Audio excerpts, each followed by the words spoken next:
You look at what's happening last night in Sweden. Sweden. 안녕하세요. 2020년 8월 17일 월요일 북유럽 연구소의 북극여우입니다. 지난밤 스웨덴에 무슨 일이 있었나? 34주차 소식입니다. 지난번에 노르웨이의 테러범 브레이비크에 대한 이야기를 했었죠. 브레이비크는 태어나서부터 심각한 정서적 학대를 당했고 노르웨이 아동청소년 심리센터에서 여러 차례 부모와 분리해야 한다고 경고했지만 이루어지지 않았습니다. 브레이비크가 체포된 이후에 브레이비크의 개인에 대한 총괄적인 프로파일링이 이루어지는 과정에서 당시 즉각 분리를 주장했던 의사가 만약 브레이비크가 부모와 분리되었다면 다른 인격으로 성장할 수도 있었다는 의견을 냈었습니다. 브레이비크의 어린 시절에 대해 조사하면서 저는 현재 스웨덴 총리인 스테판 레비엔이 떠올랐습니다. 왜 떠올랐냐고요? 오늘은 그 얘기를 해볼까 합니다. 현재 스웨덴 총리인 스테판 레비엔은 태어난 지 10개월 만에 고아원에 맡겨져서 양육 가정에서 자랐습니다. 레비엔의 양아버지는 벌목 작업자였고 양어머니는 재가복지사였습니다. 두 사람 사이에는 아들과 딸이 있었고 레비엔은 이들과 함께 자랐습니다. 양부모는 열정적인 3인당 지지자이자 당원이었고 식탁이나 거실에서 아이들과 자주 토론하고 이야기를 했다고 합니다. 스테판 레비엔은 양부모의 생각을 자연스럽게 물려받았습니다. 아이스하키를 좋아하고 사투리 흉내를 잘 내서 사람들을 곧잘 웃게 했던 레비엔은 13살에 지역 청년 3인당에 들어가 활동했으며 이후에 의장이 되었습니다. 그의 어머니는 상황이 나아지면 아이를 데려가겠다고 했지만 그런 일은 일어나지 않았습니다. 레비엔은 그의 엄마와 편지만 몇 차례 주고받았고 20살이 되어서야 처음으로 엄마를 만났다고 합니다. 그의 엄마는 어린 시절 그를 키우지 못한 것에 대해 큰 죄책감을 갖고 있었지만 스테판 레비엔은 아이를 떠나보내는 것은 부모로서 할 수 있는 가장 어려운 결심이었을 것이라고 오히려 위로하면서 자신은 행복하게 살았다고 후회도 원망도 없다고 위로했다고 합니다. 그는 어린 시절부터 공동체 활동에 적극적으로 참여해왔고 남을 돕는 일을 좋아했다고 합니다.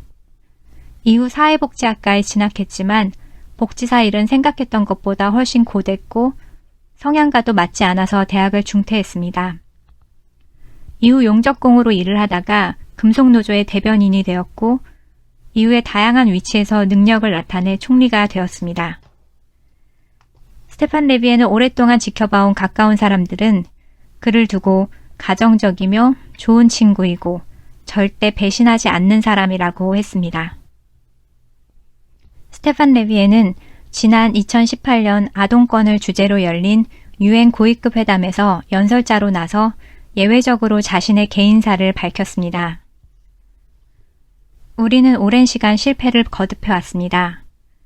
폭력적인 가정에 아이를 방치하고 좋지 않은 양육 가정으로 보내기도 했습니다. 하지만 수많은 아이들에게 더 나은 환경을 꿈꿔보지 못한 미래를 주기도 했습니다. 이렇게 말할 수 있는 것은 내가 그 아이들 중 하나였기 때문입니다. 나의 어머니가 나를 보살필 수 없었을 때 사회가 개입했습니다. 나는 사랑이 넘치는 양육 가정에서 지낼 수 있는 기회를 얻어 안전하고 행복하게 자랄 수 있었고 오늘 여러분 앞에 설 수 있는 기회를 얻었습니다. 두 사람의 인생을 가른 것은 타고난 인격이나 경제적 환경이 아닌 사랑하고 지지해준 존재의 유무였을지도 모릅니다. 얼마 전 정부는 민법에 명시된 자녀 징계권을 삭제하고 학대 전담 공무원이 피해 아동을 부모와 즉시 분리할 수 있는 즉각 분리 제도를 도입하겠다고 발표했습니다. 북유럽에서는 분리된 아이들을 정부가 허가한 민간 위탁 가정에 보냅니다. 이때 양육 책임자는 국가, 구체적으로는 지자체가 되기 때문에 복지사가 수시로 양육 가정을 찾아가 아이를 살핍니다. 정부가 즉각 분리 제도를 발표했을 때에는 이미 구체적인 방안을 세워놓았을 것이라고 생각합니다. 다만 가정에서 분리된 아이들을 진심으로 응원하고 반응하고 지원해줄 양육 환경에 대한 고민을 이어가 주기를 또 개선해 나가기를 바랍니다. 최근에 발표한 자료에 따르면 올해 대한민국 학계 출산율이 0.8까지 떨어질 것이라고 합니다. 지난번에 어떤 논문을 보니까 행복한 유년 시절을 보낸 사람일수록 출산에 긍정적이고 자신이 어렸을 때 행복하지 않다고 느낄수록 아이를 낳지 않으려는 경향이 짙다고 합니다. 수많은 이가 아이를 낳지 않기로 결심한 대한민국에서 태어나 준 것만 해도 고마운 아이들이 모두 잘 자랐으면 좋겠습니다. 이번 한 주는 좀 덥다고 하네요. 저는 그래도 따뜻한 커피를 마신답니다.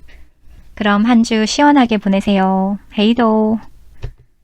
더 많은 뉴스는 브런치에서 북유럽 연구소를 검색하시거나 북유럽 연구소 페이스북을 참조하세요.